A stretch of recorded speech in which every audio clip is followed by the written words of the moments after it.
বিপদের বন্ধু গোপাল। রাজসভা শুরু হতেই রাজামশাই ঘোষণা করেন, তোমাদের একটা আমি ভালো কথা বলবো। সকলে উৎসাহ সহকারে জিজ্ঞেস করে, বলুন রাজামশাই, কি এমন কথা বলতে চাইছেন? রাজামশাই বলে, বলছি বলছি। ওদিকে গোপাল বলে, রাজামশাই বলুন তাড়াতাড়ি। মন্ত্রীমশাই বলে, কি ব্যাপার গোপাল, তাড়াতাড়ি করে শুনতে চাইছো যে? রাজামশাইয়ের এই ভালো কথা শুনে মন ভালো করতে চাইছো নাকি?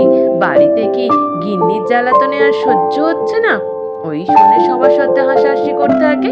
গোপাল বলে, মন্ত্রীমশাই খুব বাড়াবাড়ি করে ফেলছেন কিন্তু। রাজামশাই বলে, তোমরা একটু ঝামেলা বন্ধ করো, আমি বলছি। শোনো তাহলে, এই রাখি পূর্ণিমার দিন তোমাদের রানীমা তোমাদের সকলকে রাখি পরাবে।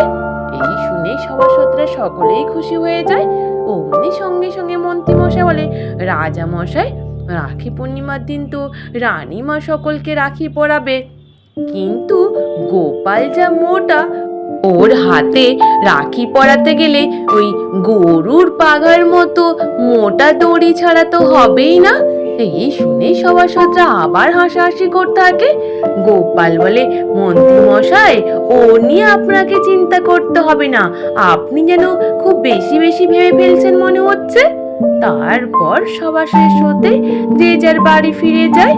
পরের দিন রাজসভায় আসার আগে গোপালের গিন্নি গোপালকে বলে, শোনো না গো, আমার একটা কানের দুল গড়িয়ে দেবে গো, সামনে তো বোনের ছেলের বিয়ে, তাই। গোপাল বলে, গিন্নি দেখছি চেষ্টা করে, তাহলে আমি এখন রাজসভায় যাই। ওদিকে মন্ত্রী মশাই বটা বটাকে শিখিয়ে রাখে যে গোপালকে আজকে রাজসভায় আসতেই দিবি না, বুঝলি? গোপাল সব সময় আমার পেছনে লাগার চেষ্টা করে, তাহলে গোপালকে জব্দ করতেই হবে। বটাঘটাও সেইরূপ প্রস্তুত থাকে। গোপালকে কি করে ফাঁদে ফেলা যায়। গোপাল রাজবাড়িতে আসার পথে হঠাৎ বটাঘটা গাছের আড়াল থেকে লুকিয়ে থেকে দড়িতে টান মারে। অমনি গোপাল উল্টে পুরো কাদার মধ্যে পড়ে যায়। কাদার মধ্যে পড়ে অমনি চিৎকার করতে থাকে, বাঁচাও বাঁচাও। উফ! অমনি বটাঘটা বেরিয়ে এসে বলে, কি গোপাল দাদা, কাদায় পড়ে গেলে নাকি? গোপাল বলে, তোরা এইরূপ কাজ করলি কেন? আমাকে তোল। বলে, কেন তুলতে যাব? ওদিকে ওদিকে রাজবাড়িতে রানীমা বাবার বাড়ি যাওয়ার আগে রাজসভার সভাসদকে রাখি পরিয়ে দিতে থাকে। ওদিকে গোপাল আসছে না দেখে রানীমা বলে, কি ব্যাপার রাজামশাই, এখনো পর্যন্ত তো গোপাল এলো না, তাহলে আমি কি করি? আমার তো যাওয়ার সময়ও হয়ে গেল। মন্ত্রীমশাই বলে, রানীমা গোপালের কোনো জ্ঞানগম্য নেই, ও রোজের মতো আজকেও দেরি করে আসবে, আপনি বরং বাবার বাড়ি চলে যান। আর এখানে গোপাল পড়ে গিয়ে চিৎকার করতে থাকে, আমাকে একটু তোলো না গো, কে কোথায় আছো? উফ, আমি উঠতে পারছি না। পুটির মা ওই দিক দিয়ে যাচ্ছিল। পুটির মা দেখতে পেয়ে গোপালের হাত ধরে তুলে দেয়। গোপালকে দেখে বলে, গোপাল দাদা, এ কি গো, তুমি কাদার মধ্যে পড়লে কি করে? গোপাল বলে, পুটির মা, ওই যে রাজবাড়িতে যাচ্ছিলাম, বটা ঘটাই আমাকে ওই দড়ি জড়িয়ে মাটিতে ফেলে দিয়েছে গো পুটির মা। বলে, এ কি গোপাল দাদা, তোমার হাত দিয়ে যে রক্ত বেরোচ্ছে। অমনি পুটির মা নিজের শাড়ির আঁচল কেটে নিয়ে তারপর গোপালের হাতে জড়িয়ে দেয়। তারপর গোপাল সোজা চলে যায় রাজবাড়ির উদ্দেশ্যে। রাজবাড়িতেই পৌঁছাতেই যখন দেখে রাজসভার সভাসদরা সকলেই চলে গেছেন, কিন্তু মন্ত্রী মশাই আছেন। রাজা মশাই বলে, গোপাল, তোমার এখন আসার সময় হলো, সকলে চলে গেছে, একমাত্র তুমি এখনো পর্যন্ত আসোনি। আর মন্ত্রী মশাই বলে, দেখলেন তো রাজা মশাই, দেখুন দেখুন রানীমাকে কেমন করে অপমান করলো, সকলে এসে রাখি পড়ে গেল আর গোপালই এলো না। রাজামশাই তখন রাগ করে বলে, গোপাল, তুমি কিন্তু কাজটা একদম ঠিক করোনি। মন্ত্রীমশাই বলে, তাহলে বলুন রাজামশাই, গোপালের কি এখানে স্থান হওয়া উচিত? ওদিকে রাজামশাই রাগ করে গোপালকে বকাবকি করতে থাকে।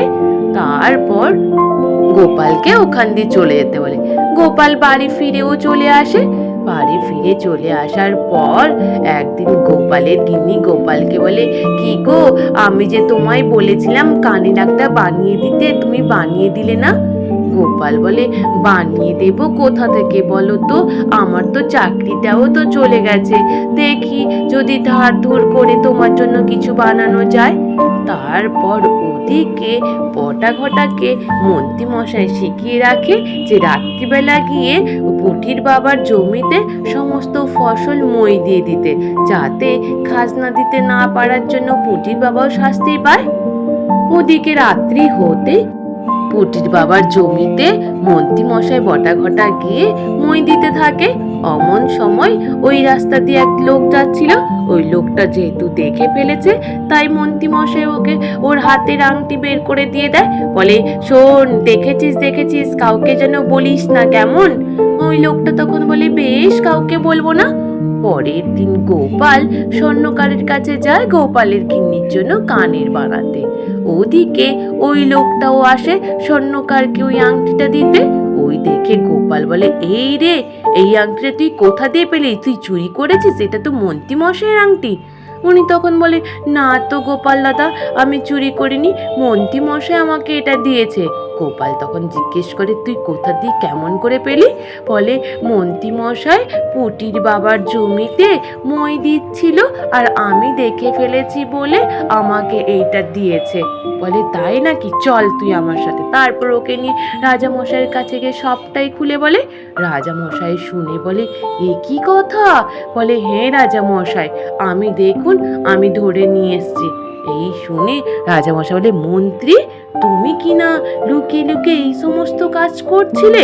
ওদিকে মুর্শিদাবাদের নবাব আমার কাছে খাজনা চেয়ে বসেছে, আমি খাজনা দিতে পারছি না, পুটির বাবাও খাজনা দিতে পারছে না, জমিতে কেউ মই দিয়ে দিচ্ছে বলে, আর তুমি লুকিয়ে লুকিয়ে ওই জমিতে মই দিয়ে ওর সমস্ত ফসল নষ্ট করেছো। বেটা মন্ত্রী, তোমার আগে শাস্তি হওয়া উচিত। ওই বলে মন্ত্রীকে ধরে নিয়ে যায় প্রহরীকে দিয়ে, আর গোপালকে পুনরায় রাজসিংহাসনে বসতে বলে।